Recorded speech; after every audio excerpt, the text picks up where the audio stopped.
Hari ini kita alangkah baiknya kita berdoa terlebih dahulu sesuai dengan agama dan masing-masing. Berdoa dimulai.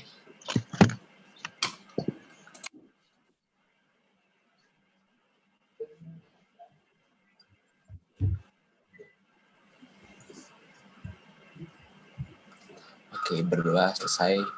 Ayo yang bisa on cam langsung on cam aja. Jadi Kak Azra, kita hari ini belajar apa sih? Ada yang tahu nggak? Kalau ada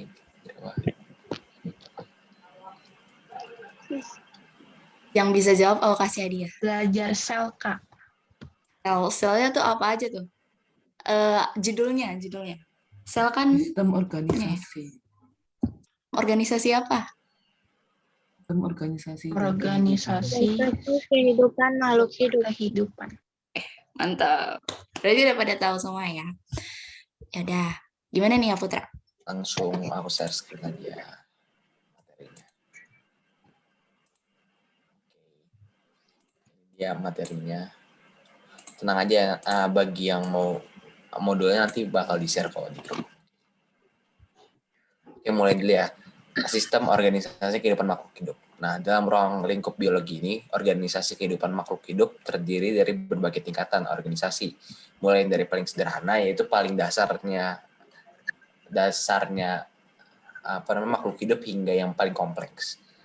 Nah, tingkatannya itu dimulai dari molekul. Nanti molekul, terus molekul itu bakal membentuk sel. Nah, si sel itu, kumpulan sel-sel itu bakal ngebentuk yang namanya jaringan. Nah, lalu kayak gitu lagi, kayak berulang-ulang siklusnya. Kumpulan jaringan itu bakal membentuk organ. Nanti kumpulan dari organ bakal ngebentuk sistem organ, terus kumpulan dari sistem organ itu bakal ngebentuk yang namanya organisme atau individu. Lalu kumpulan dari individu mengumpulkan populasi, lalu populasi akan menjadi komunitas akan menjadi ekosistem, dan akhirnya menjadi bioma atau biosfer, atau bisa juga disebut bumi. Oke, mulai dari yang tingkatan yang paling rendah, molekul. Nah, molekul ini merupakan partikel-partikel penyusun organisme yang dibangun oleh atom-atom.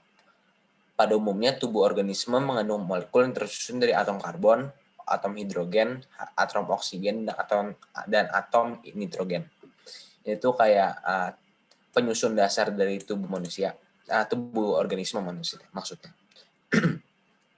Organisasi kehidupan pada tingkat molekul mempelajari berbagai makromolekul seperti karbohidrat, ada protein, ada lipid, dan asam nukleat seperti DNA dan RNA. Nah, DNA dan RNA itu seperti yang kode genetik dari tubuh kita. Jadi setiap manusia itu mempunyai susunan DNA dan RNA yang berbeda-beda. Lalu Azra lanjut aja. Oke, lanjutnya adalah sel ya. Sel ini tuh adalah unit struktural dan fungsional yang terkecil dari makhluk hidup. Setiap tubuh makhluk hidup tersusun oleh sel. Ada makhluk hidup yang tersusun satu sel. Jadi tuh makhluk hidup tuh selain manusia itu kayak hewan, tumbuhan, itu ada yang tersusun dari satu sel uniseluler, nama lainnya. Terus ada juga yang dari 2 atau lebih sel, itu namanya multiseluler.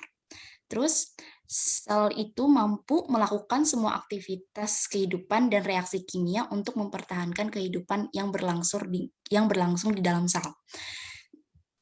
Jadi tuh sel itu tuh kan jadi tuh di dalam darah kita tuh nanti ada RNA atau DNA, di dalamnya ada lagi sel. Jadi sel tuh paling kecil gitu. Ada lagi sih yang paling kecil namanya atom, tapi sel itu adalah yang terkecil juga di dalam tubuh kita. Terus berdasarkan ada atau tidaknya membran inti, maka sel dibedakan menjadi 2 nih. Ada 2 ya, ingat ya, ada 2. Ada prokariotik sama eukariotik. Apa sih bedanya? Nah, bedanya prokariotik itu bisa dilihat tuh adalah sel yang tidak memiliki membran inti. Jadi itu prokariotik yang nggak punya membran inti. Nah, contohnya apa? Contohnya sel hewan bersel satu.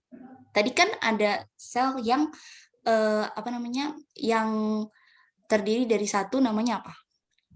Ada yang tahu? Sel yang Uniseluler. uniseluler. Oke. Yang terdiri dari 2 atau lebih apa namanya? Multiseluler. Oke, mantap. Nah, berarti sel prokariotik itu yang tidak memiliki membran inti. Nah, contohnya hewan yang bersel satu atau uniseluler. Oke. Nah, di sini ada bentuknya sel hewan sama sel tumbuhan. Sel hewan ini nih itu gede, digedein di sel hewan. Nah, itu ada membran sel tuh ya, bisa dilihat. Terus ada nukleus, sitoplasma, retikulum endoplasma, lisosom, vakuola, mitokondria, badan Golgi, nukleus, dan lainnya. Itu nanti kita bedah satu-satu itu apa. Terus tuh sel tumbuhan juga sebenarnya hampir mirip, tapi mereka nanti mempunyai perbedaan satu sama lain. Nah, perbedaannya salah satunya adalah kloroplasma. Kloroplasma itu kan tahu di sel tumbuhan ada klorofil. Nah, itu tuh kloroplasma, klorofil. Terus nanti ada perbedaan lainnya di bawah. Nih. Nah, perbedaan. Oke, perbedaannya sel hewan itu tuh. Sel hewan nggak punya tuh dinding sel. Nah, tapi sel tumbuhan itu punya. Terbentuknya dari apa? Terbentuknya dari sel selulosa. Terus bentuknya sel hewan tuh apa sih? Bentuknya sel hewan itu nggak ada bentuk, tidak beraturan. Nah, kalau tumbuhan itu bentuknya tuh persegi panjang. Nah, vakuola. Vakuola itu ada satu atau lebih kalau di hewan. Nah, terus kalau di sel tumbuhan, satu vakuola itu sentralnya besar yang mengambil hingga 90% volume sel. Nah, jadi sel hewan ini mempunyai vakuola. Nah, lebih kecil tapi daripada sel tumbuhan. Jadi sel tumbuhan juga punya tapi lebih besar vakuolanya. Oke. Nah, terus dibalik. Oke. Ada sentriol. Sentriol itu ada di semua sel hewan, semua. Berarti apapun mau mamalia, mau yang bukan mamalia dan segalanya berarti mereka punya sentriol. Terus kalau sel tumbuhan hanya ada dalam bentuk tumbuhan yang lebih rendah. Bentuk tumbuhannya lebih rendah. Misalnya tuh ada Chlamydomonas. Yang belum tahu di search ya. Terus ada kloroplas. Nah, di sel hewan ini tidak ada. Kenapa? Kloroplas itu yang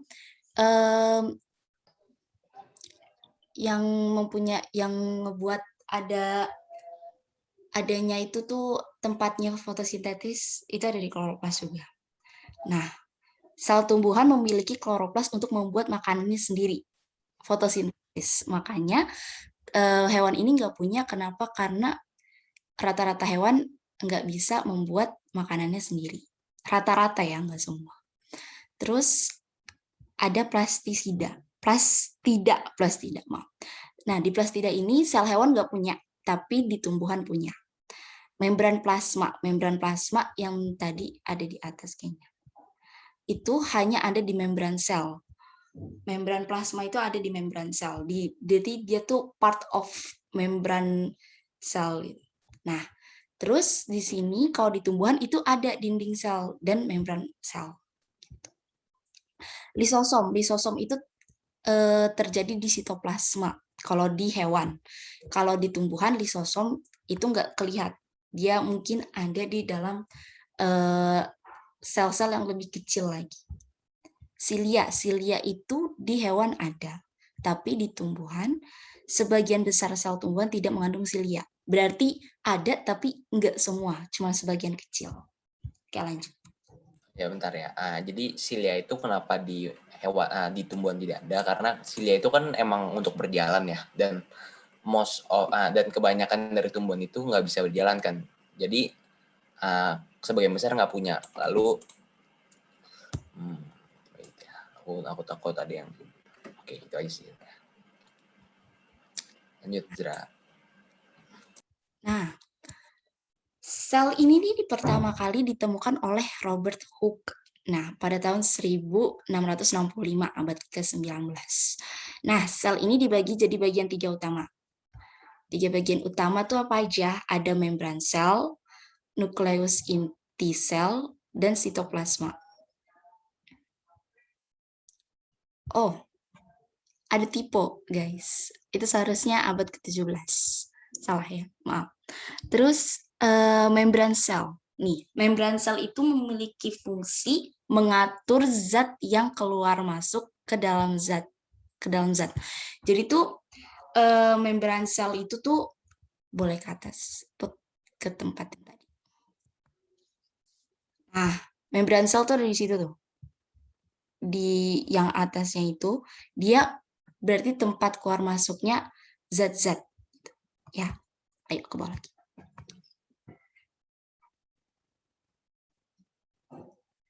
Nah, lalu nukleus terdapat di dalam sitoplasma. Nukleus itu inti sel ya. Sel itu mempunyai inti, namanya nukleus. Nah, terus di dalam sitoplasma juga ada terdapat berbagai organel lain. Nggak cuma nukleus, ada yang lain juga. Nah, itu tuh ada ribosom, mitokondria, badan Golgi, retikulum endoplasma, vakuola, kloroplast, itu ada di dalam sitoplasma semua. Sitoplasma itu dia luaran kayak apa ya, mantel gitu, mantel sebuah inti sel. Nah, nukleus itu apa? Nukleus itu berfungsi mengatur dan mengendalikan seluruh proses. Jadi karena dia inti sel, dia tuh yang mengatur dan mengendalikan seluruh proses. Terus ada apa sih yang dikendali nama dia? Perbanyakan sel, pertumbuhan sel, sama respirasi sel. Oke. Nah, ribosom itu berfungsi sebagai tempat sintesa protein atau pembentukan protein. Jadi protein-protein yang ada di tumbuhan sama hewan itu dibentuknya di ribosom. Mitokondria itu sebagai alat respirasi sel untuk mendapatkan energi. Nah, jadi tumbuhan itu kan butuh juga energi. Hewan juga butuh juga energi. Nah, mereka itu mendapatkannya tuh dari mitokondria. Badan Golgi itu ekskresi sel. Ekskresi itu tempat pembuangan ya. Kayak kalau di manusia itu kan ada ekskresi juga. Nah, mereka tuh ekskresinya tumbuhan sama hewan itu ada di badan Golgi. Terus ada retikulum endoplasma. Retikulum endoplasma ini ada 2. Ada yang halus sama ada yang kasar. Yang halus ini itu tempat sintesa lemak, metabolisme karbohidrat, sama detoksifikasi serta transportasi sel. Nah, kalau misalkan yang kasar itu sintesa protein doang. Jadi ada bedanya. Bedanya itu kalau misalkan halus itu sintesa lemak, kalau misalkan kasar sintesa protein. Itu aja nih ingat. Salah satu fungsinya ya. Nah, selanjutnya itu ada vakuola. Vakuola juga dibagi jadi 2. Ada yang kontraktil sama ada vakuola makanan. Nah, vakuola kontraktil ini untuk alat ekskresi. Tadi kan ada di badan Golgi ya, ekskresi itu. Nah, boleh ke atas, Bu. Yang tadi. Ke gambar. Nah, di sini nih, badan Golgi. Nah, badan Golgi itu di sini ya, vakuola di situ. Jadi badan Golgi ini untuk ekskresi sel, tapi vakuola itu untuk, maaf ke bawah lagi, Put. Oke, vakuola itu untuk alatnya ekskresi. Nah, tapi kan karena ada 2, jadi nggak semua vakuola itu untuk alat ekskresi ya. Yang vakuola kontraktil doang. Nah, vakuola makanan itu buat tempat pencernaan makanan. Oke, kloroplast. Kloroplast itu seperti tadi aku yang bilang, zat hijau daun. Hanya terdapat pada sel tumbuhan. Ini yang membedakan antara tadi sel tumbuhan sama sel hewan. Hanya terdapat pada tumbuhan aja. Terus di situ juga berfungsi untuk menangkap cahaya yang diperlukan dalam proses fotosintesis. Nah, kita kan pernah belajar juga ya, fotosintesis itu kan membutuhkan cahaya, air, eh, udara, oksigen untuk membuat makanan mereka sendiri kan. Nah, si kloroplas ini untuk menangkap cahaya matahari tersebut gitu. Terus lisosom. Lisosom ini cuma terdapat sama hewan aja, sel hewan doang. Nah, dia tuh berproses pada pencernaan ya. Tadi kan itu vakuola juga berfungsi untuk tempat pencernaan makanan juga. Nah, lanjut. Sentriol. Sentriol ini juga oh iya, ya Allah maaf. Salah. Yang tadi fotosintesis itu bukan oksigen, maaf, aku lupa. Harusnya tuh karbon dioksida. Nah, terus sentriol ya. Sentriol ini tuh kan terdapat pada hewan aja ya. Dia itu berperan dalam pembelahan sel. Terus plastida. Dia terdapat pada tumbuhan aja. Nih ya, kalian mesti underline yang cuma terdapat pada hewan aja sama yang terdapat pada tumbuhan aja. Itu biasanya banyak keluar. Nah, plastisida ini buat apa? Dia itu buat penyimpanan makanan berupa leukoplast sama kromoplas. Oke, lanjut. Bentar ya. Aku mau namain ini Azra. Ini Ya, kan Azra lanjut. udah ngejelasin tentang apa nama-namanya. Nah, tapi kan belum tentu kalian hafal sama gambar-gambarnya kan. Ya, aku mau jelasin bentar ya. Jadi, cara ngapalin gampang tuh gini. Nukleus itu tadi kan yang pertama itu nukleus. Nukleus itu bentuknya tuh kayak bulatan gini, nih, kayak bulatan gini, dan di dalam itu ada namanya nukleolus. Nukleolus itu untuk menghasilkan ribosom. Nah, terus ribosom itu bentuknya kayak apa sih? Ribosom itu tuh bentuknya tuh kayak titik-titik aja. Gambarnya juga nggak kelihatan jelas, tapi emang gambarnya cuma titik-titik-titik gitu. Lalu ada yang namanya retikulum endoplasma. Tadi kan retikulum endoplasma itu ada dua, ada yang halus sama ada yang kasar.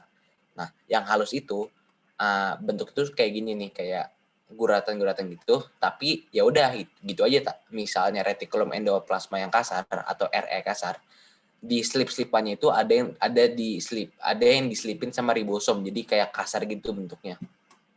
Lalu ngeliat vakuola di sel tumbuhan tuh yang gede gini. Ini tuh vakuola makanan ya. Terus badan Golgi. Nah, kalau badan Golgi itu nginget aja bentuk wifi. Bentuk wifi kan kayak berlapisan gitu. Lalu kroloplas itu bentuknya kayak gini. And then itu ada namanya mitokondria. Mitokondria itu warnanya tuh kayak kecoklatan gitu. Terus lisosom itu lisosom di sel hewan itu bentuknya cuma bulatan hijau gini. Atau apa lagi ya yang belum kira-kira. Oh ya, terus sitoplasma. Kalian bingung nggak sitoplasma itu di mana? Sitoplasma itu kayak di sini nih. Aku anotet sebentar. Itu tuh sitoplasma nih yang hijau-hijau ini yang di dasar-dasar sini. Ini juga sitoplasma namanya. Oke, gitu aja sih tambahannya. Biar kalian gampang ngapalin gambar-gambarnya. Lanjut, selanjutnya Zara. Selanjutnya tuh ada jaringan. Tadi udah belajar sel, terus abis sel tadi Putra udah jelasin itu membentuk jaringan. Nah, jaringan itu dibagi jadi dua juga. Ada hewan sama tumbuhan. Jaringan hewan. Nah, pada nih, hewan vertebrata. Ada yang udah tahu belum? Hewan vertebrata itu apa? Yang bertulang belakang. Oke, pintar. Nah, hewan yang bertulang belakang atau vertebrata ini terdapat 4 macam jaringan utamanya. Diingat ya, di highlight juga, 4 jaringan utamanya itu adalah epitel, jaringan penyokong, otot, sama jaringan syaraf. Gitu. Terus, nah, di jaringan epitel, kita masuk ke jaringan epitel. Yang pertama, jaringan epitel ini berfungsi melindungi jaringan di bawahnya. Jadi dia tuh yang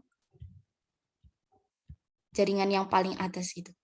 Nah, terus jaringan ini maaf ya Tipo, jaringan ini terdiri atas sel-sel berbentuk lembaran-lembaran yang menutupi permukaan luar tubuh. Jadi dia tuh yang menutupi permukaan luar tubuh. Kayak apa ya? Kayak kulit deh. Kulit kita kan ada jaringannya juga tuh. Nah, yang paling luar tuh yang menutupi permukaan tubuh hewan. Terus, jaringan ikat. Jaringan ikat yang berperan dalam membentuk dan menyokong tubuh. Nah, jaringan penyokong pada hewan antara lain jaringan tulang keras, jaringan tulang rawan, jaringan ikat, jaringan darah, jaringan lemak. Ini dihafalin juga. Jadi jaringan ikat itu berperan kan dalam menyokong. Nah, jaringan penyokong atau jaringan ikat itu ada 5 nih. Menyokong 5 bagian. Jaringan tulang keras, tulang rawan, ikat, darah, sama lemak. Gitu. Jaringan otot. Nah, sama kayak manusia, hewan juga punya otot-otot kan. Nah, jaringan ini tersusun atas sel-sel otot. Setiap sel otot terbentuk oleh serabut halus. Ada serabut halusnya tuh, yang dinamakan miofibril. Jadi serabut-serabut halus yang ada di jaringan otot itu namanya miofibril. Jaringan otot dibedakan sama kalau tadi jaringan penyokong itu ada 5, ini juga dibedakan menjadi 3. Apa aja? Ada otot lurik, otot polos, sama otot jantung. Oke, ini ada bentuknya ya. Otot polos, otot lurik, otot jantung. Nih, ciri-cirinya sih apa aja? Ciri-ciri otot lurik itu melekat pada rangkanya hewan, terus berbentuk seperti urik, lurik tuh, urik ya. Dia tuh kayak garis-garis gitu. Terus terdapat banyak inti sel di tepinya. Di tepinya tuh banyak inti sel gitu. Nah, itu tuh. Yang hitam-hitam tuh, yang ituin sama Kak Putra. Terus bekerjanya secara sadar. Otot lurik itu jadi dia bekerja saat hewan tersebut sadar, nggak dalam keadaan tidur. Nah, ciri otot polos antara lain tuh berada di organ dalam. Dia ada di ada di organ dalam sel di dalam tubuh hewan gitu ya. Kecuali jantung. Beda. Kalau jantung kan tadi ada lagi tuh otot jantung. Nah, bentuknya seperti gelendong. Kayak oval, enggak oval sih, gelombang-gelombang gitu. Terus inti selnya 1 di tengah tuh. Ada yang hitam-hitam itu inti sel ya. Nah, itu tuh, ada 1 di tengah-tengahnya. Nah, terus mereka itu bekerjanya tidak sadar, berarti saat hewan tersebut sedang tidur. Nah, ciri otot jantung. Otot jantung udah pasti terletak di jantung kan. Sama ya, hewan sama manusia terletak di jantung. Terus mereka itu bercabang. Nah, bercabang. Dikatasin dikit tuh biar gambarnya kelihatan. Nah, tuh mereka tuh bercabangnya ada banyak ya, kayak ranting-ranting pohon gitu. Terus inti selnya banyak dan di tepi. Bisa dilihat ada banyak ya, tapi di tepi. Terus bekerjanya secara tidak sadar juga gitu. Tapi kalau otot jantung itu gini, tidak sadarnya tuh bukan berarti enggak dalam keadaan tidur doang, tapi kita tuh enggak ngerasain gitu. Ototnya tuh bekerja. Kalau otot jantung kan kita jalan mau ngapain juga kita nggak ngerasain kalau itu berdetak gitu kan. Kalau misalkan kita tuh nggak secara menghayati kita ngelihat ngerasain otot jantung itu berdetak, kita nggak bakal ngerasa otot jantung itu bakalan bergerak gitu. Ini maksudnya bekerja secara sadar sama tidak sadar. Nah, kalau secara sadar itu kayak contoh kan otot lurik ya, kita kan emang berjalan itu kan emang pakai rangka dong, berarti emang kita yang gerakin mereka loh, kayak lurik ini gue yang gerakin. Lalu misalnya otot polos, kenapa dibilang tidak sadar? Karena kan otot polos ini tuh ditemukan di pencernaan, kayak di usus atau di mana-mana di dalam organ dalam tubuh kita lah. Tapi kan kita nggak bisa ngekontrol apa yang mereka lakuin kan. Kayak masa kalian lagi ngunyah sesuatu terus di lambung, terus kalian kayak malas ngunyah, terus tiba-tiba lambungnya nggak gerak, kan nggak mungkin dong. Pasti bergerak secara sendirinya. lalu jantung. Kenapa tidak sadar? Karena sama kayak otot polos, kan jantung kita selalu berdetak ya. Kita nggak bisa kontrol, lagi nggak mau berdetak, udah masa tiba-tiba mati konyol gitu. Nah, jadi kan bekerjanya secara tidak sadar dibilangnya. Oke, lanjut Zra. Lanjut, mantap. Ini santai aja ya, jangan tegang-tegang. Ketawa-ketawa aja nggak apa-apa. Terus, nah lanjut. Jaringan saraf. Nah, jaringan saraf ini tersusun dari sel-sel saraf. Udah pasti ya, karena jaringan itu pasti tersusun dari sel-sel. Nah, disebutnya apa? Disebutnya itu neuron. Nah, dia tuh sebagai penghantar impuls atau rangsangan dari reseptor penerima rangsang ke otak. Jadi, saraf sama banget kayak di manusia, kita punya juga jaringan saraf. Nah, kita tuh kalau saraf kita kejepit, kayak pernah ya sih ngalamin kayak tegang gitu. Nah, itu dia tuh jaringan saraf itu tuh ngasih tahu ke otak kita kalau misalkan ada rangsangan gitu. Saraf itu sensitif gitu ya. Terus, nah neuron itu apa? Neuron itu unit struktural dan fungsional dari sebuah sistem syaraf yang terdiri dari dendrit dan akson. Nah, dendrit itu berfungsi menerima impuls dan meneruskannya ke badan sel. Sedangkan akson bertugas meneruskan impuls dari badan sel ke badan sel lainnya. Itu. Ada perbedaannya ya, dendrit sama akson. Lanjut sekarang ke jaringan pada tumbuhan. Jaringan tumbuhan itu terdiri dari Kak, epidermis. saya mau tanya. Oh ya boleh. Apa, Faiza? Pada sel hewan, kan itu vakuolanya kecil dan terpisah-pisah ya Kak. Kalau di sel tumbuhan itu kan vakuolanya besar. Kayak 90% dari sel tumbuhan itu ada vakuolanya. Kenapa kalau di sel tumbuhan itu lebih besar vakuolanya daripada sel hewan? Terima kasih.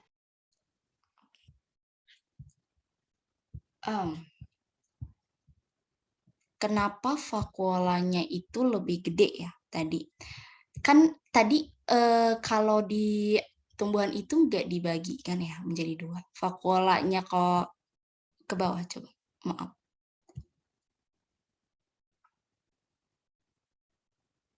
Nah, vakuola terdiri dari kontraktil untuk alat ekskresi dan makanan berfungsi sebagai tempat pencernaan makanan. Jadi tuh gini.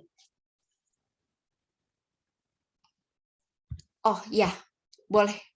Ini Kak Putra mau bantuin jawab. Jadi gini, kalian tahu kan kalau sel tumbuhan itu sel tumbuhan itu berfotosintesis.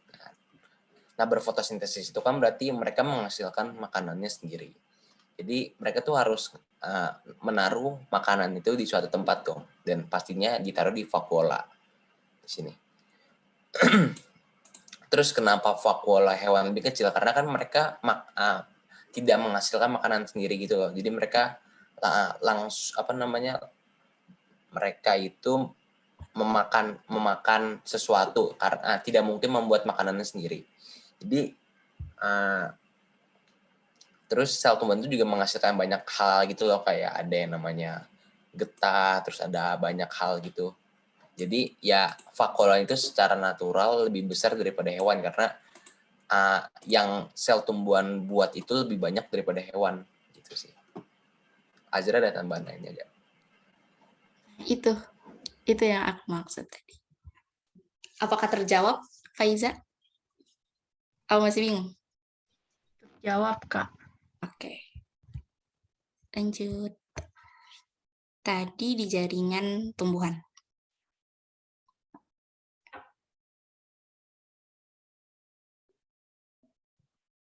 Masih di atas kayaknya. Ya. Nah, tadi sama kayak hewan juga, jaringan pada tumbuhan tuh dibagi-bagi juga. Epidermis, meristem, parenkim, penyokong, pengangkut. Ya, ada 5. Terus, mari kita bedah satu. Jaringan epidermis. Nah, jaringan epidermis itu jaringan paling luar pada tumbuhan. Dia tuh sama kalau misalkan sama kayak di atas ya tadi, hewan juga ada yang paling luar buat ngelindunginnya di dalamnya. Nah, berfungsi sebagai melindungi jaringan yang di dalamnya, sama kayak hewan. Epidermis pada daun akan menjadi stomata, sedangkan epidermis pada ujung akar akan membentuk rambut-rambut akar.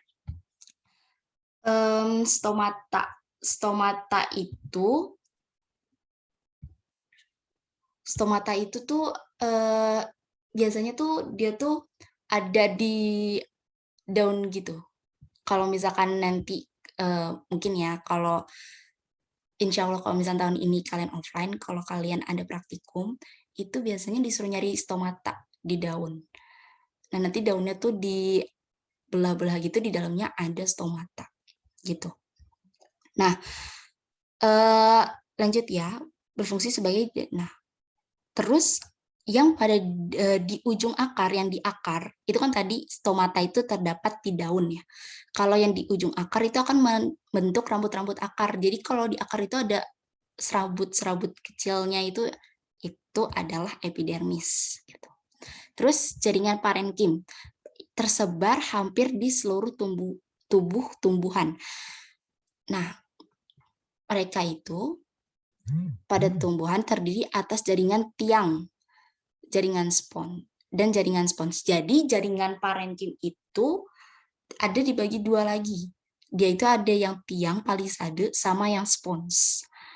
Nah, jaringan parenkim ini yang mengandung klorofil. Tadi di atas sebut klorofil itu buat kloroplas ya. Itu berfungsi sebagai untuk fotosintesis gitu. Terus fungsinya jaringan penguat yang ketiga adalah untuk menopang berdirinya tumbuhan. Jaringan penguat itu kan kalau misal berarti dia tuh ada di batang ya, di batang. Untuk jaringan untuk menopang tumbuhan tuh bisa berdiri. Gitu. Nah, ada dua nih penguat itu, ada dua, ada jaringan penyokong tumbuhan yaitu kolenkim sama ada sklerenkim. Nah, yang kolenkim ini ada di tangkai daun. Daun itu di tengahnya itu ada tangkainya kan ya. Itu buat namanya kolenkim. Nah, dan sklerenkim itu pada batang dan tulang daun. Itu. Nah, lanjut. Jaringan pengangkut. Nah, jaringan pengangkut ini ada dua juga, ada phloem sama xilem. Ini tipe seharusnya X, xilem. Nah, phloem dan xilem ini ada yang udah pernah dengar belum? Phloem sama xilem di gurunya ngejelasin atau sebelum masuk SMP gitu. Ada kayak yang udah pernah dengar? Udah dengar, Kak. Nah, perbedaannya jaringan phloem sama xilem itu adalah kalau misalkan phloem itu dia itu untuk mengangkat zat-zat hara ke seluruh tubuh. Kalau misalkan xilem dia itu berfungsi untuk mengangkat air dan garam-garam mineral, air dari akar ke akar daun, ke daun buat bikin fotosintesis gitu. Oke, lanjut Putra. Zira kayaknya kebalik nih Zira. Kayaknya tuh seharusnya ya phloem itu tuh dari daun ke apa namanya? Dari daun. Ya benar. Ya. Maaf, benar. Ya gitu. Jadi kalau phloem itu dia dari daun. Maaf, iya benar. Banyak, terus aku menambahin juga. Jadi stomata itu fungsinya itu untuk tempat pertukaran CO2 ya kan. Pertukaran darah lah intinya. Terus rambut akar itu untuk mendapatkan garam-garam mineral ini. Jadi kan garam-garam mineral itu yang ngesalurin tuh xilem, tapi yang dapetin tuh rambut-rambut akar. Lalu bedanya kolenkim sama sklerenkim itu, kolenkim itu untuk tumbuhan muda atau tua ya? Bentar, aku sedikit lupa.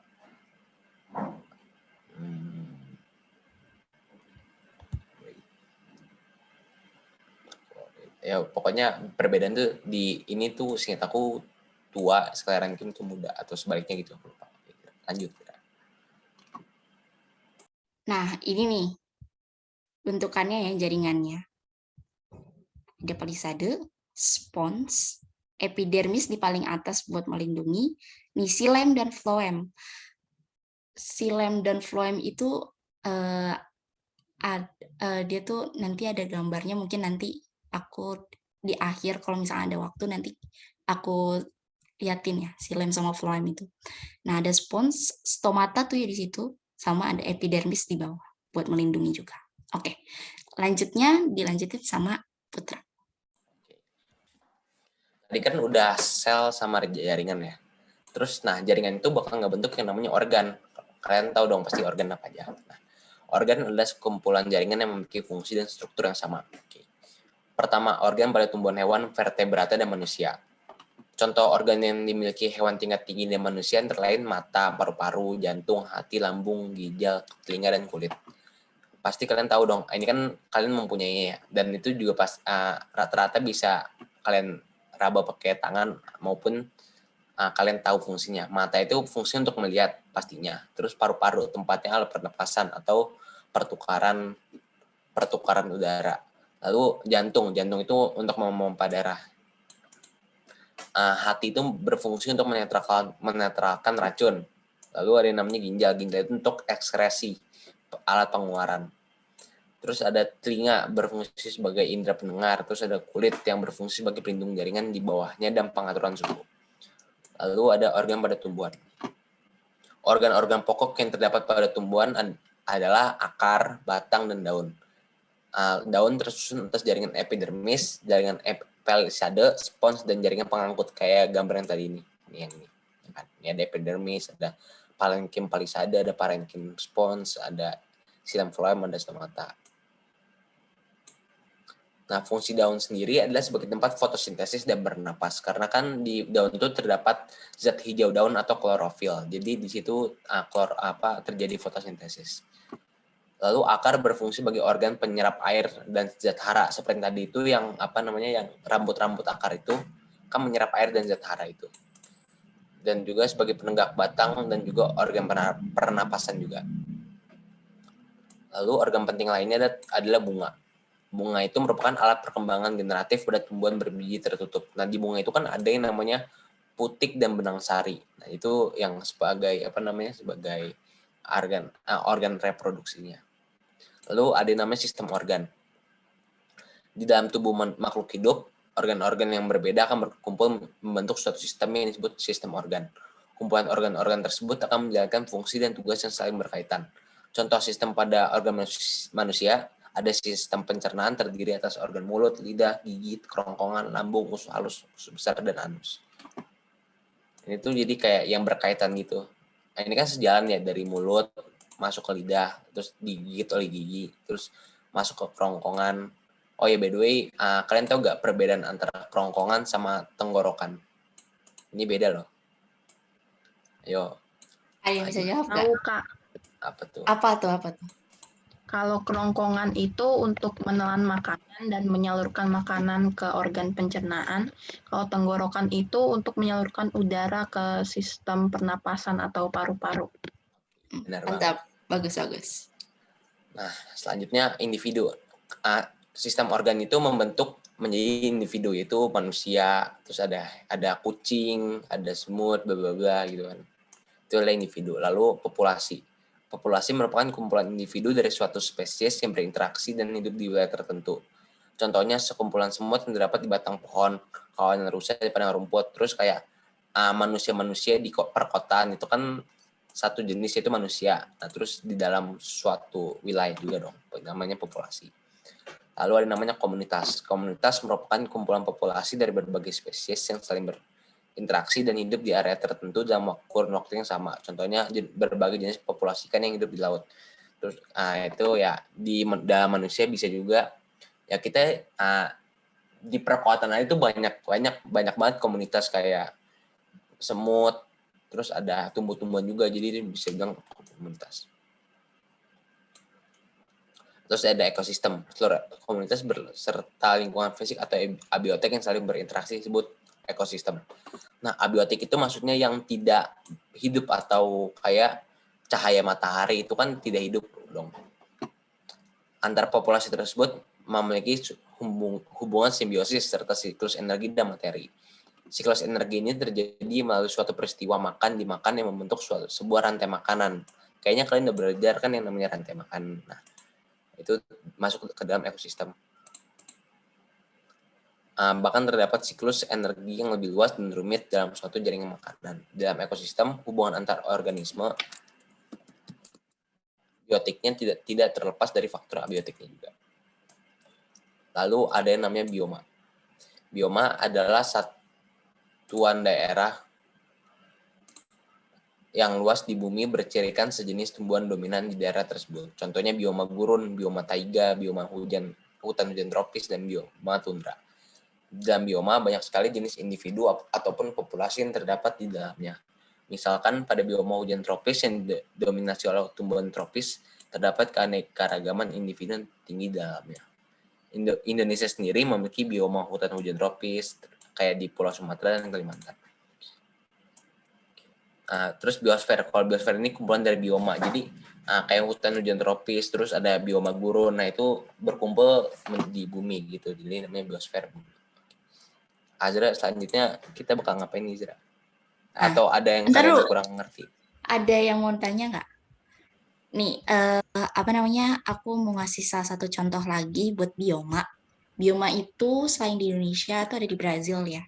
Di Brazil itu mereka kan kayak akan hutan hujan tropisnya itu bioma hutan hujan tropis. Jadi bioma itu tuh kayak satu tempat yang misalkan kalau di Antartika itu kan salju semua ya. Nah, itu ada bioma tersendiri. Biomanya bioma tundra atau taiga gitu. Yang taiga atau tundra itu tuh kalau nggak salah ya, itu ada saljunya gitu loh. Mereka tuh di tempat-tempat dingin biasanya gitu. Ada nggak yang mau ditanya? Ada yang kurang jelas mungkin gue atau Putra ngomongnya. Maaf ya, ini ngomong gue lo nggak apa-apa kan ya? Kita santai aja di sini. Ada yang masih bingung? Kalau nggak ada, kita mau lanjut ke selanjutnya. Bioma tundra itu apa, Kak? Bioma apa? Bioma tundra. Maaf, diulang lagi. Tadi ada suara. Bioma tundra itu apa, Kak? Bioma tundra. Oke. Bioma tundra. Putra mau menjawab gak, Put?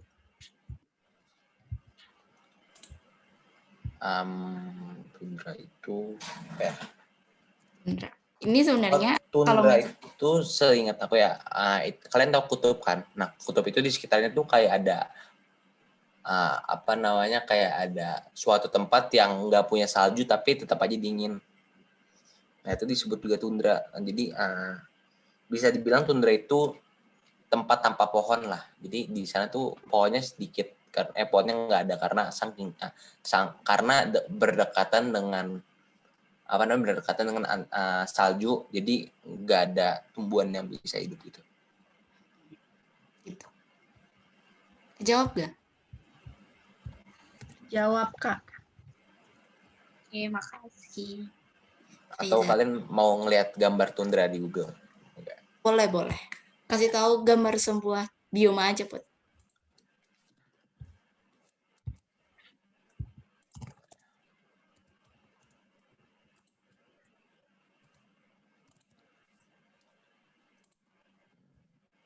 Nah, ini tundra nih. Ini kan tumbuhannya tuh kayak nggak ada yang tinggi gitu loh. Ini cuman kayak kayak rumput gitu aja. Terus tadi ada juga taiga. Bentar ya. Nih, kalau taiga itu kebanyakan, kalian tahu pohon pinus gak? Nah, itu banyak pohon pinus tuh.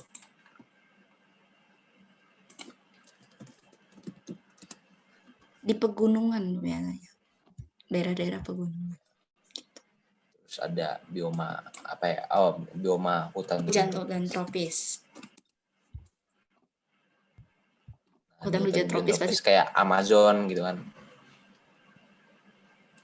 Oke. Kita balik. Oke, Zra. Selanjutnya kita mau ngapain, Zra? Ini ya, udah paham kan? Nah, kalau udah paham, kita ada quiz. Pakai aplikasi Quizizz ya. Dibuka dulu Quizizz-nya. Nah, kalau enggak, kalian juga bisa masuk lewat Google kok. Kalian search aja Google Quizizz gitu.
Zra, kode Quizizz-nya bentar ya. Bentar. Kita set.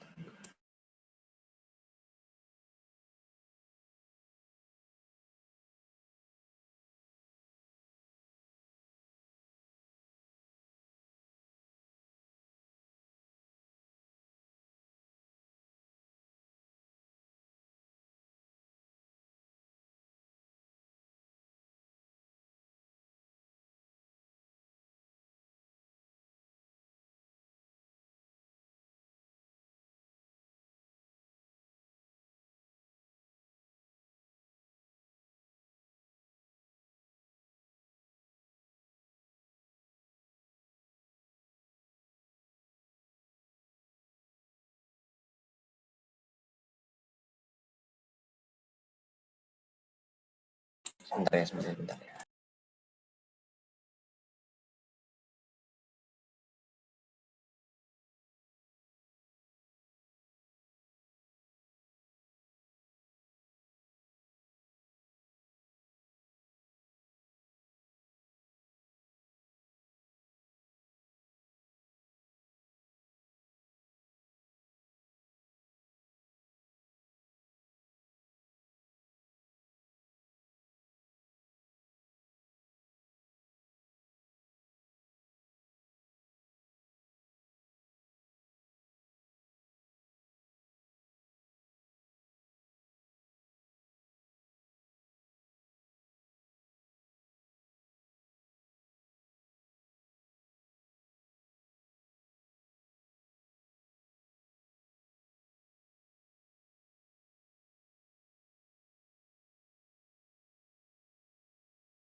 Itu ada linknya, coba dibuka. Bisa masuk nggak?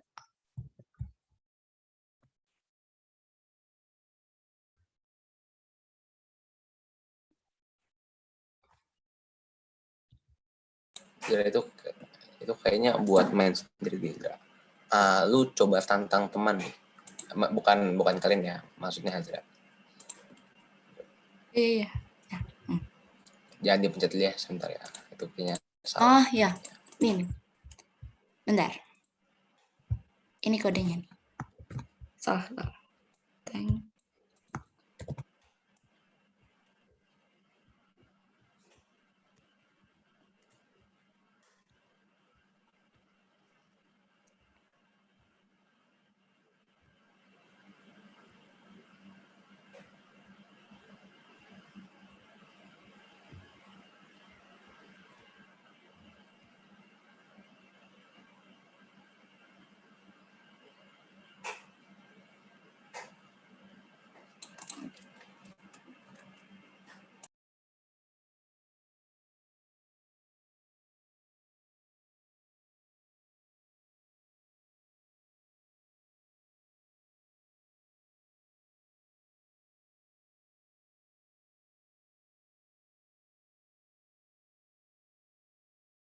Tuh guys, udah ada kodenya 6835617.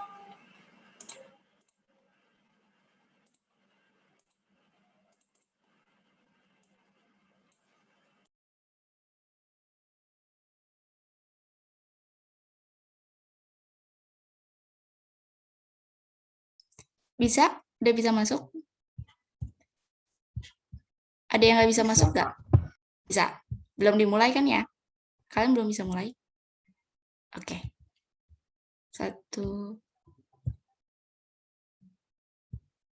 2, 3.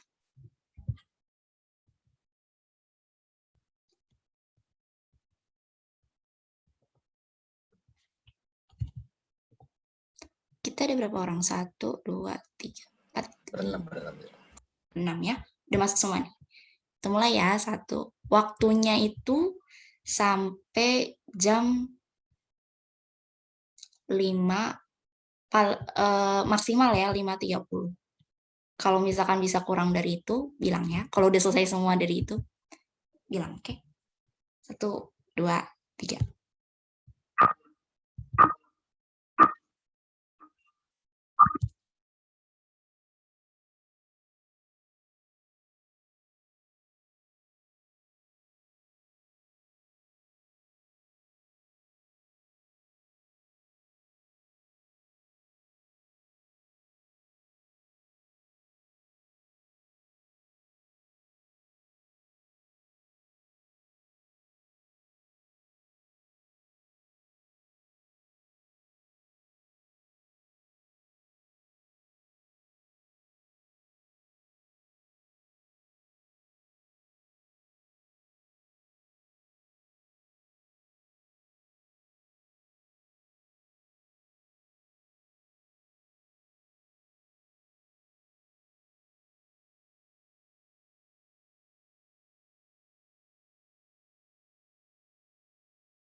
Udah ada yang selesai? Aku sudah, Kak. Oke, Faiza udah. Maya udah. Shiva udah belum? Shiva, dipanggilnya Shiva bukan? Iya kan? Udah, Kak. Udah. Sylvie udah belum? Udah. Udah pada selesai semua ya? Kita bahas ya.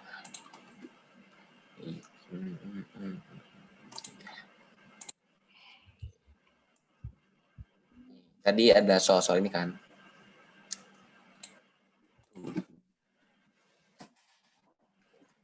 Oke. Di sini nih. Ada jawaban nomor pertama. Apa aja sih yang kamu pahami dari sistem organisasi makhluk hidup? Bentar, sebelum kita lihat jawabannya. Masih ingat gak tadi pada jawabannya apa aja? Ada yang masih ingat gak tadi? Nah, oke. Ada satu orang yang mau wakilin jawab. Tadi nomor 1 itu jawabannya apa? Yang kalian pahami aja.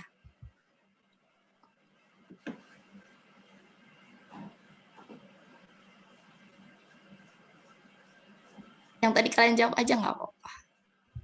Masih takut ya belajar kok. Belajar salah juga nggak apa-apa. Yaudah, kalau nggak ada yang mau aku tunjuk nih.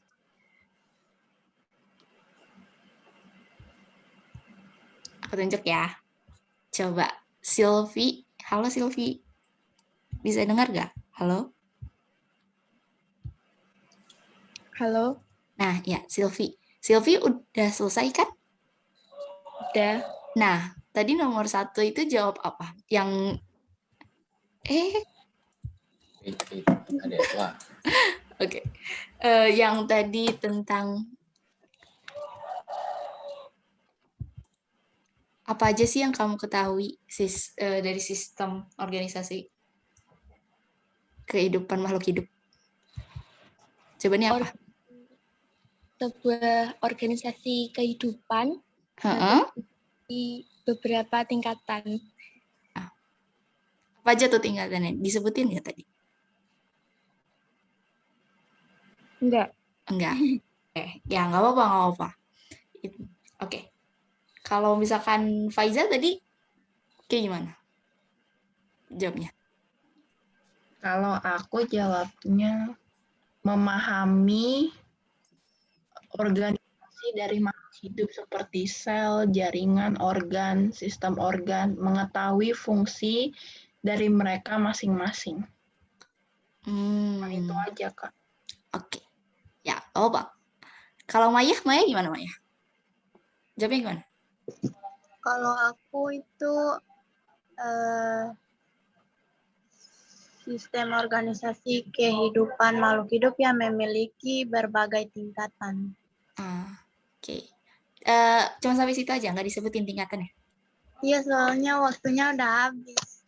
Gak apa-apa nih ya, kalau misalkan kalian nanti di sekolah juga ada kuisis, kalau kalian itu waktu udah habis, nggak usah takut terburu-buru, itu masih ditungguin kok. Kayak dia itu nggak bakal langsung ke skip, enggak, ya. Jadi nggak usah deg-degan gitu, santai aja. Oke, ini jawaban yang lengkapnya. Apa sih sistem keorganisasi hidup itu? Organisasi kehidupan yang terdiri dari berbagai tingkatan. Benar tadi yang jawab berbagai tingkatan itu semuanya benar. Tapi kalau lebih lebih dijabarin lebih detailnya, itu tuh dia kan tadi kita udah lihat ya, dari paling kecil, yang paling kecil sampai yang paling kompleks banget kayak biosfer, kayak bumi. Dari yang tadinya cuma sel sampai ke bumi, itu semua adalah sistem organisasi kehidupan makhluk hidup. Kehidupan makhluk hidup itu semuanya ada hewan, tumbuhan, manusia, itu di situ semua. Nah, apa aja sih kalau misalkan nanti sama gurunya disuruh jelaskan juga, kayak apa yang kamu pahami terus disuruh jelaskan juga, kamu jelasin aja tingkatannya. Tingkatannya itu ada apa aja dalam sistem kehidupan organisasi makhluk hidup. Ada yang paling kecil molekul membentuk sel membentuk jaringan membentuk organ Nah, organ itu ada banyak membentuk jadi sistem organ. Nah, sistem organ ini dialah yang menyusun organisme atau individu. Individu itu kalau ada banyak individunya jadi populasi. Populasi itu tadi yang sama atau enggak individunya? Yang sama. Oke, yang sama. Nah, kalau komunitas yang sama atau enggak?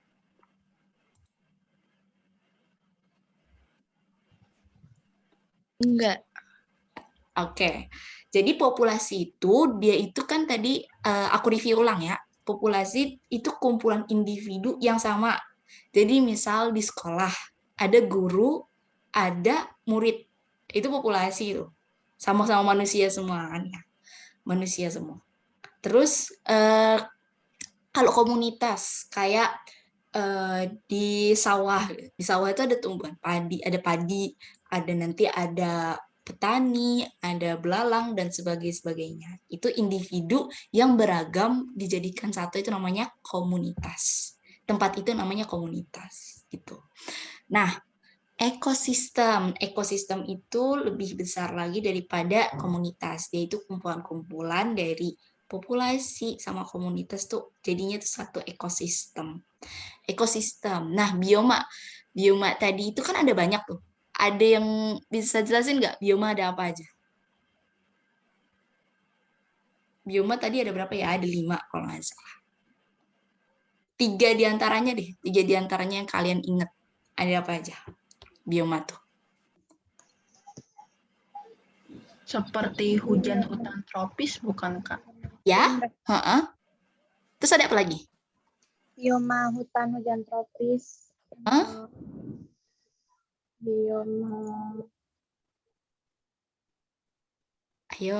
Bioma taiga. Oke, taiga. Terus berdua. Apa lagi?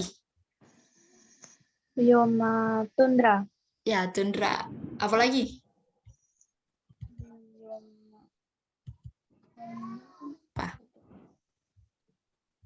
Nah, nih, kita lihat ya. Biomanya ada gurun, taiga, hutan tropis, sama tundra. Ada 4. Oke, diingat ya. Soalnya ini kalian belajar lagi pas SMA. Jangan dilupain, oke?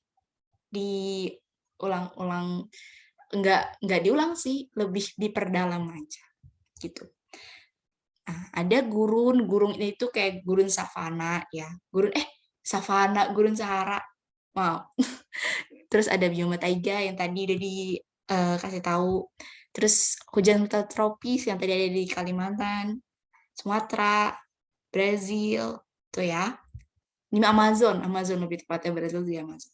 Terus bioma tundra sama kayak tadi, tuh ya. Terus biosfer itu bumi. Nah, terus tadi ada yang banyak itu ya, amoeba, euglena, spirogyia, hydra, paramecium, sama bakteri.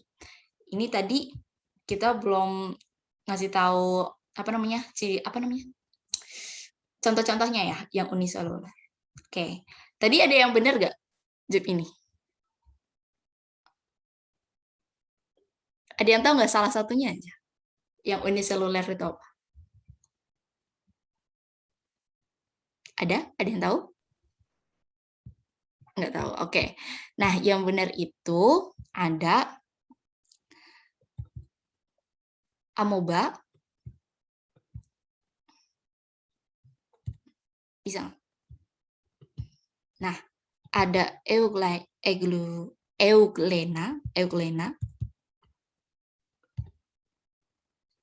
Bentar.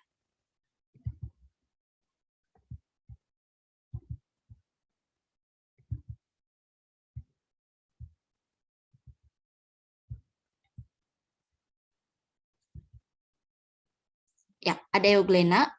Terus spirogyia itu salah ya. Hydra juga salah. Itu mereka berarti kalau bukan uniseluler apa tuh? Sel yang Multiseluler. ya benar. Nah, spirogyia sama hydra itu adalah contoh-contoh multiseluler. Terus yang uniseluler lagi ada paramecium sama bakteri. Ya, itu diantaranya ya. Ada banyak sebenarnya, tapi ini dikasih contoh salah satunya. Terus di sini bagian sel yang dimiliki sel tumbuhan dan sel hewan adalah kecuali. Ada kecuali ya di sini. Yang mana tuh? Yang benar? Plastida. Plastida. Ya, plastid. Nah, membran sel emang ada tuh di tumbuhan sama hewan. Ada yang tahu nggak bentuk? Nah, oke. Membran sel tuh buat apa sih? Ada yang masih ingat? Membran plasma untuk melindungi sel dan proses keluar masuknya sel. Oke. Dia yang mengaturnya. Oke. Selaput inti sel. Selaput inti sel itu apa? Nukleus. Ya, nukleus. Dia buat apa tuh? Inti sel itu apa? Ada yang tahu? Mengatur seluruh kerjanya sel. Ya, benar. Oke. Nah, tadi ada 3 ya. Tadi di atas. Yang dia atur ada 3. Kita ke atas lagi.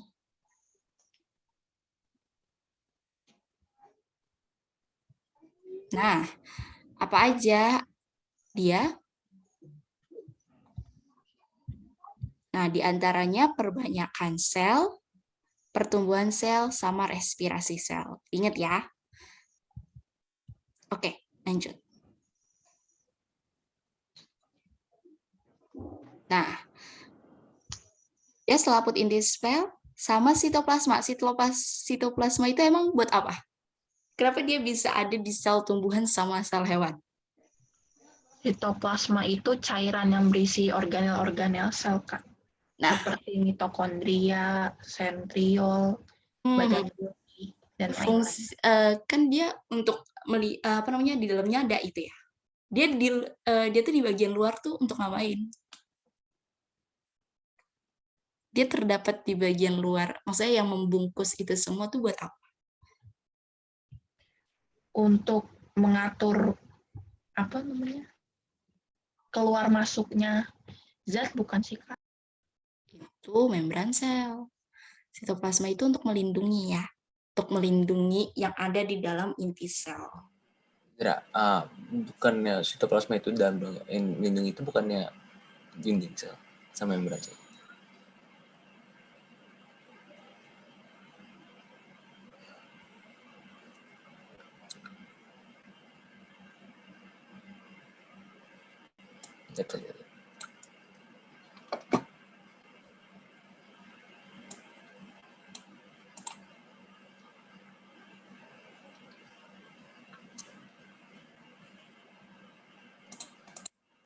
Coba sini.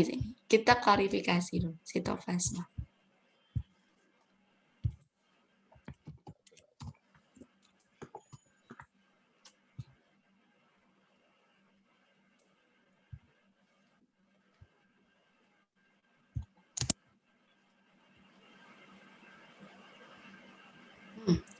Dia itu untuk menyokong dan memastikan keamanan molekul seluler dan organel yang ada di dalamnya. Sama aja kayak melindungi ya. Menyokong. Iya. Gitu. Oke. Lanjutnya ya. Tadi udah tuh sitoplasma. Terus, nih, nomor selanjutnya. Jaringan dasar atau jaringan parenkim terdapat di. Tadi udah dijelasin juga belum? Belum kan ya? Kalau nggak salah belum.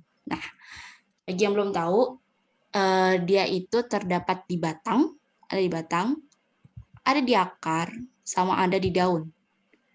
Yang nggak ada itu di buah. Salah ya, buah ya, salah. Buah itu tuh kalau dalam tumbuhan tuh, ya buahnya kayak buah jagung, buah apel. Nah, yang terdapat jaringan parenkim itu di 3 ini. Oke. Nah, lanjut. Disuruh perhatikan kan ya. Perhatikan pernyataan berikut ini. Dilindungi oleh dinding sel, sel tidak dilindungi oleh dinding sel, memiliki plastid berisi kloroplast dan memiliki lisosom. Bentar. Di bawahnya itu ada lagi kalau nggak salah. Nah, vakuolanya berukuran besar. Ciri-ciri sel terdapat pada ciri-ciri sel. Tadi tuh yang ini tuh ciri-ciri sel apa aja ya, tumbuhan sama hewan. Ada yang tahu nggak salah satunya? Ini yang benar di antara salah satu ini. Ada yang tahu?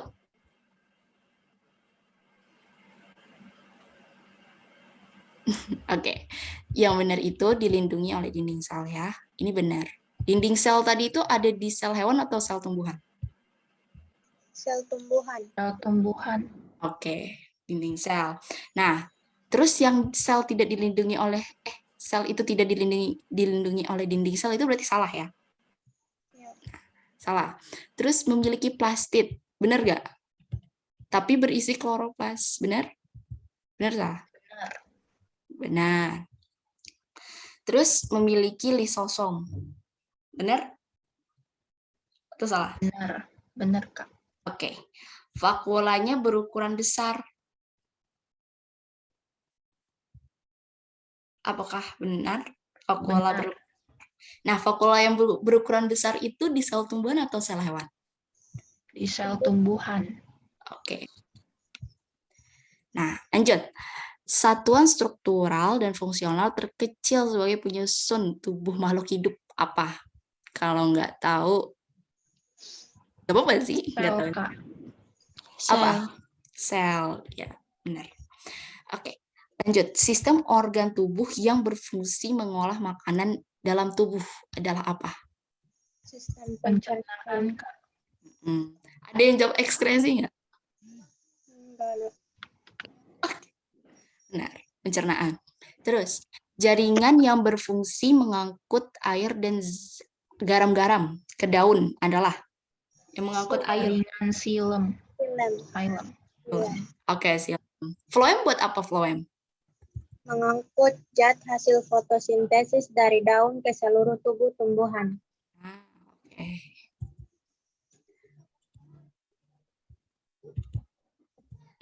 Bentar, kenapa nggak mau turun? Nah, kelewatan ya.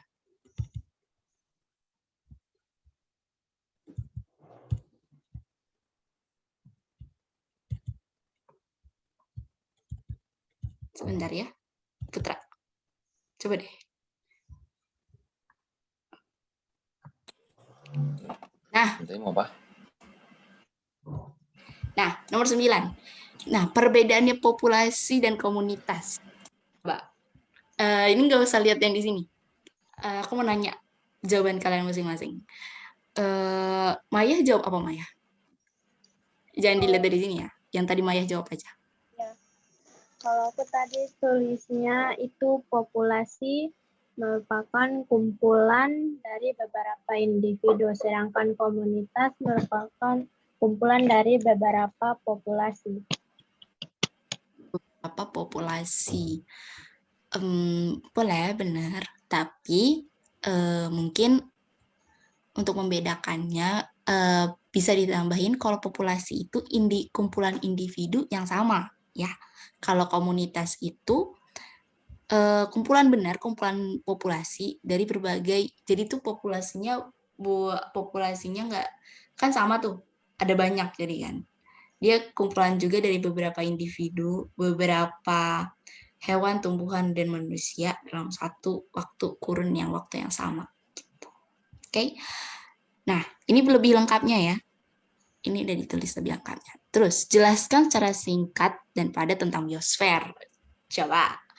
Biosfer itu kan bumi. Kalau Faiza jawab apa tadi?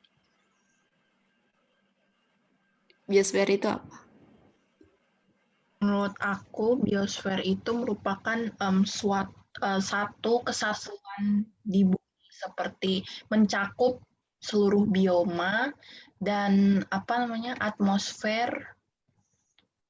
dan hidrosfer dan yang lain-lain. Oke. Benar. Sylvie jawab apa, Sylvie?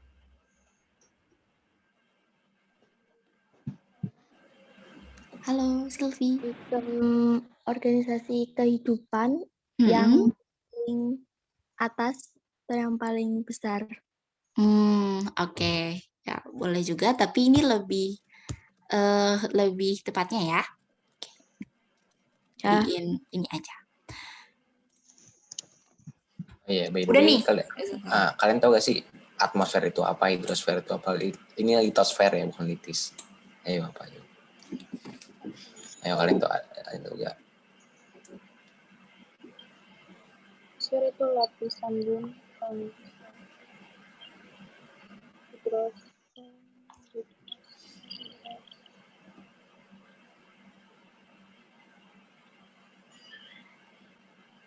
Oke. Mungkin biar cepat, atmosfer itu tuh udara, maksudnya tuh yang ada di langit. Kayak ada awan, ada ya udara, ada langit lah, inti langit. Terus hidrosfer itu artinya air. Kayak siklus air, ya air sungai, bla bla bla. Terus litosfer itu tanah, kayak apa namanya, pegunungan gitu. Lanjut. Nah, gitu. Jadi atmosfer, hidrosfer, litosfer itu tadi kan udah tuh, dia tingkatan-tingkatan apa namanya, kayak awan yang ada kalau misalkan kalian naik pesawat tuh ada awan-awan, itu ada tingkatannya, itu namanya atmosfer, hidrosfer, litosfer, kayak gitu. Oke. Udah selesai nih, 10 kita udah bahas juga. Nanti nih bakalan dikirim di grup. Kayaknya ini udah selesai. Apa sampai sini nih? Udah kuis, udah ini.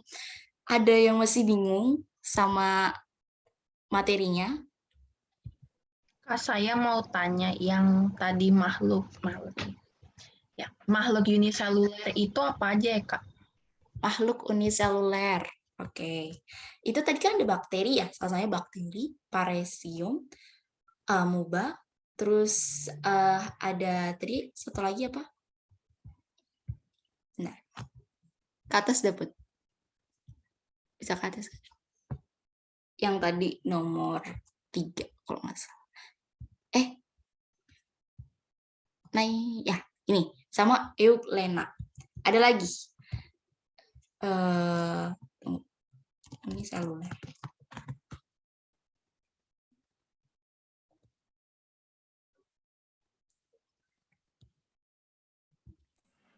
Tadi kan udah ya. Terus Uniseluler tuh sebenarnya kayak apa namanya, kebanyakan dari uniseluler ya.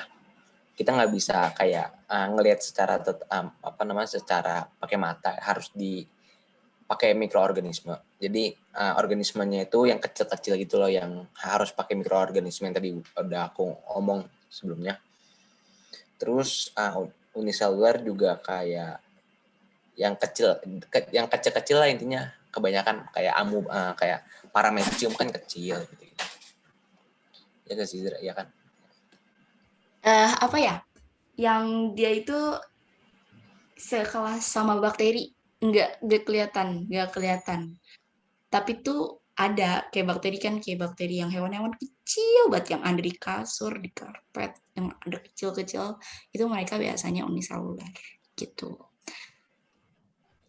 Nanti Stomata itu apa ya, Kak? stomata. Iya.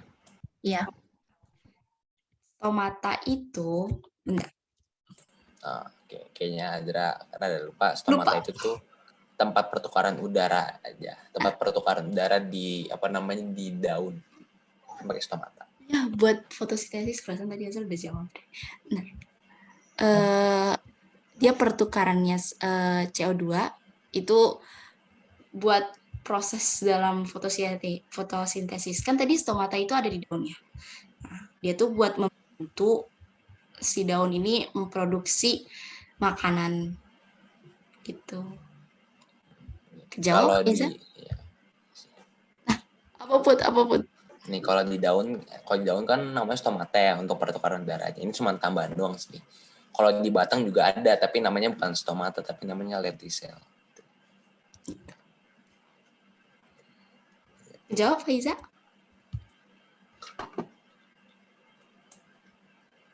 Lihat kan.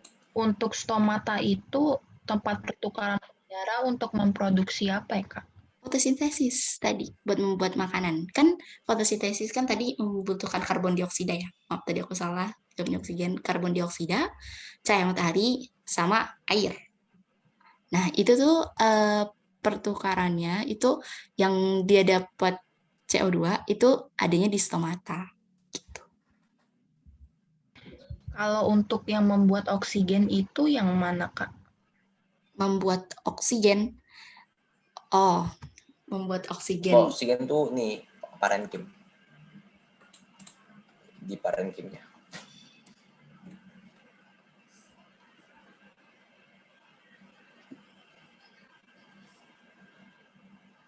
Ada lagi yang mau ditanyain? Jadi di dalam di dalam parenkim palisade dan parenkim spons itu ada yang namanya jaringan mesofil. Nah, mesofil itu yang bakal melakukan fotosintesis.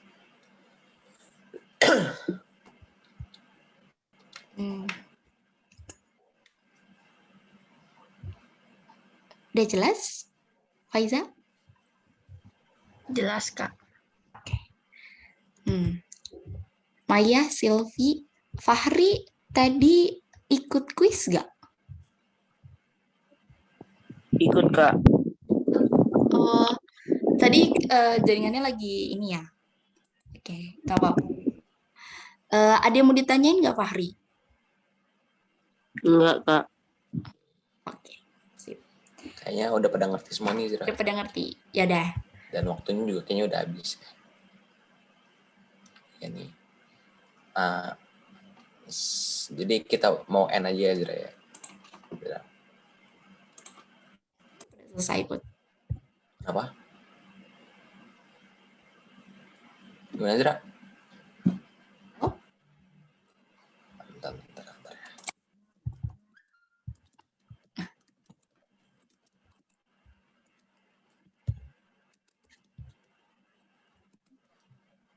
Oke, karena waktunya sudah habis, sebelum kita menyelesaikan pembelajaran yang kita lakukan hari ini, mari kita berdoa untuk menutupnya.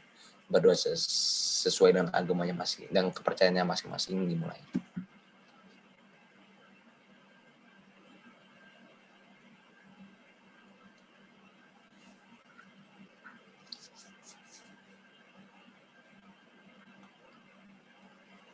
Berdoa selesai. Makasih ya semuanya udah. Oke, maaf ya kalau ada salah kata, ada kesalahan kita dalam mengajar. Maafin. Makasih semua udah datang. Semuanya ini gak sih, Zira? Kita vote bar dulu gak sih, Zira? Oh ya, boleh. Yang bisa on cam? Iya, bisa on cam ya, on cam. Boleh on cam. 1, 2, 3.